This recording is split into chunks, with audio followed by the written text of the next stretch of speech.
Now I know what you're thinking. It's November, Tim. Why are we doing beach photo shoots? Well, for us in SoCal, that really means nothing because we don't really have weather here. So we're actually still doing beach photo shoots despite how cold it is. It doesn't really get cold here. 60 degrees for us is cold, but if you're living somewhere where you are doing beach photo shoots, Florida, for instance, maybe, perhaps, anywhere where it's warm or it's just plausible to do beach photo shoots, this is a great tip for you, but if not, just save it for next summer. So here are 5 tips for your next beach photo shoot, and we're gonna start off with the most important one.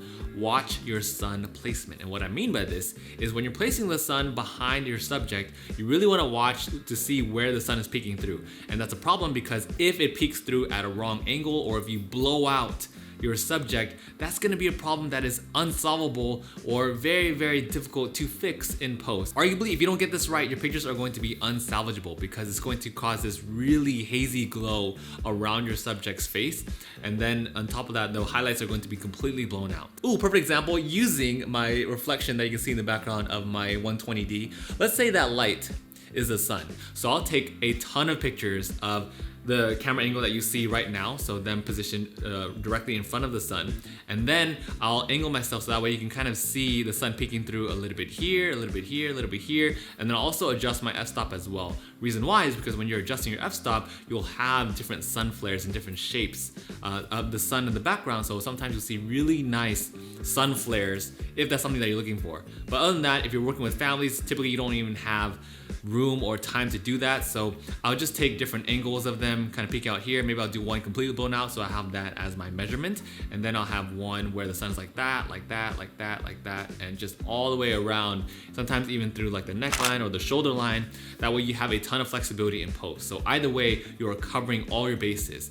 The best ones usually are ones where the sun is very, very slightly peeking out, so you can see a nice little aura and glow right behind them, and then it's not too overbearing to the point where you can't salvage how dark the subject is. So that is tip number 1, watch your sun placement. Now tip number 2, kind of along the same lines, which is to watch your exposure. For me, because I'm using the Canon R5, it gives a lot of flexibility of how much I can expose in camera because I can always fix it with these super large files in post. But what I usually do is expose for the sun, and you really need to know your camera for this. For example, if I was shooting with the 80D, I would probably expose more for the subjects. If I said sun earlier, I meant sky.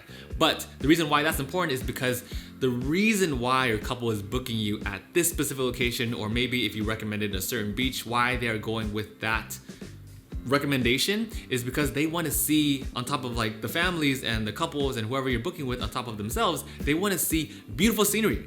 And one really captivating way to do that is to make sure you're getting the entire landscape properly exposed. That way when you edit, you'll get photos like this. Oh, we see the sky here. It is so beautiful. You have so much texture in the clouds, and all that you want to showcase for your client. Because if you don't expose properly, and what you probably will see very often is that you'll see a completely white canvas. And at the end of the day, if you didn't properly expose for the sky and you can't see it and everything's just blown out, it's all super white, as long as you have your family's expressions, as long as you have those precious moments in focus and properly exposed, then it's salvageable.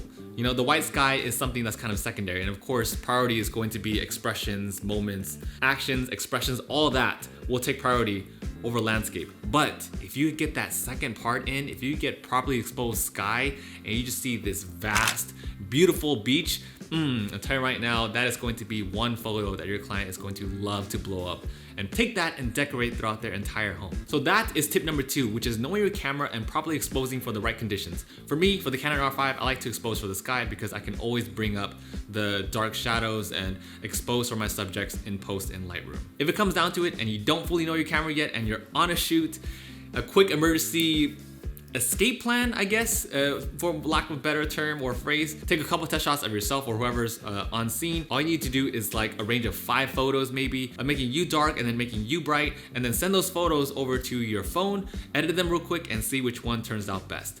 And then hopefully by the time your clients get there, you will know the proper exposure to play with. Now obviously the more responsible thing to do is to practice with your camera and know all your settings beforehand before you even have a client shoot. But just in case you need an escape plan, I got you.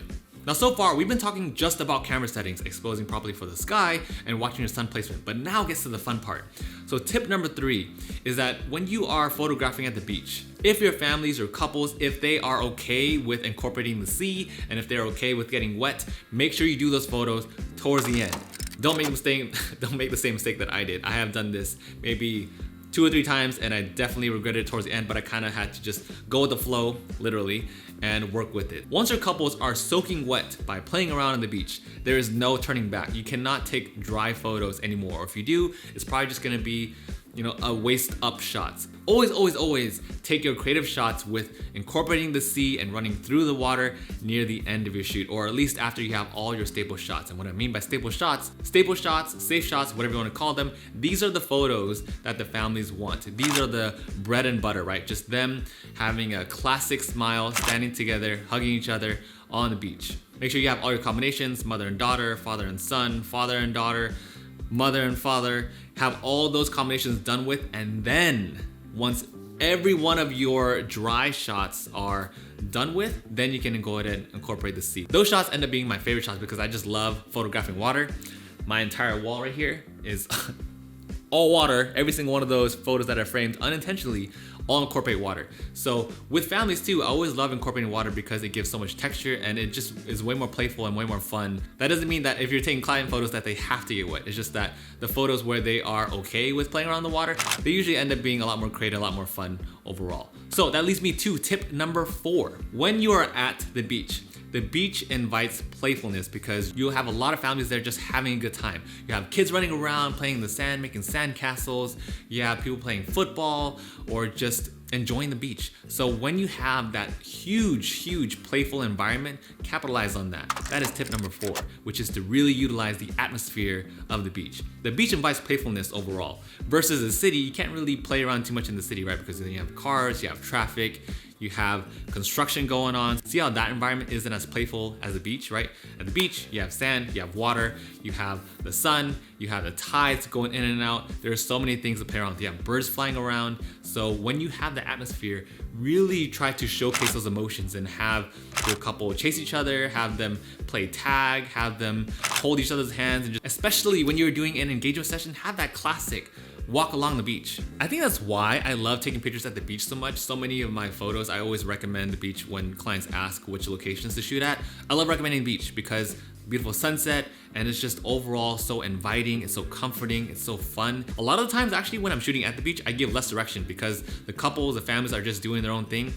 They're out there enjoying it, having a good time. And in turn, that gives me way more candid photos, which ultimately is my style of photography to begin with. So if you like taking candid photos too, definitely recommend the beach for your clients. So that is tip number 4, capitalize on that playfulness. Now that leads me to the final tip, tip number 5 for the day. One that is still very important and that you cannot neglect. Something that I made a mistake with too in the past, and that is not researching your tides. You need to see where the tides are, how the tide's gonna be, just overall the weather for that day, especially tides for the beach, because the worst thing you can do is plan out an entire session, have the beach location, have your families drive out there, walk all the way to the beach, and then realize that the tide is high. What happens when the tide is high? You have no more access to rocks. Sometimes you may not even have much land to play with. And that is going to be a problem because then you're just going to either move to a different location. Maybe you have to move further back all the way up to like a higher tier, cliffside, where the grass is, where the cars are. That's not gonna look so good. So you really need to make sure that you watch your tide. And on top of that, it's very important because you need to think about the safety of your clients as well. The last thing you wanna do is make them do something that's dangerous because of high tide. So always watch your tide pools, make sure that the tide is, ultimately I think the best thing is to make sure your tide is low because then you have way more things to play around with. For instance, with lower tides, what I've noticed at least is that there are more rocky landscapes, which is a great thing. Obviously, taking into account the safety of your clients first, make sure that they are completely okay with going on rocks. Especially if you're doing maternity shoots, make sure that you double, triple check that they are okay or that you're at least helping them or their husbands are helping them walk along the rocks. I don't make them go far. Usually it's like 2 to 3 steps, but with low tide, you can incorporate a lot of the rocks. For instance, when you have rocks, you can have them lean up against the rocks from the side like this. You can make them guide each other down the rocks. You can have them standing on top of the rocks as a family. And rocks give so much texture and variation in your photos. And all that is because of low tide. At least in SoCal or the beaches I shoot in, low tide means more rocks equals better photos. For some reason, I have some doubt in whether or not that principle applies everywhere. But overall, tip number 5, something that does apply everywhere, is to make sure that you are at least watching your tide pools and that you know what's the best condition for your clients and for you that day in order to do a wonderful beach photo shoot. So with that said, I hope you all enjoyed the 5 tips I had for you for beach photo shoots. Let me know down in the comments below which one was your favorite one, if you found any of them helpful, and let me know what you want to see next too. I think I want to do park photo shoots next, but if you want to see some editing tips, if you want to see camera basics 101, I won't know unless you tell me. So thank you all for joining me in today's video. Please subscribe if you aren't already, and have an amazing and safe photo shoot.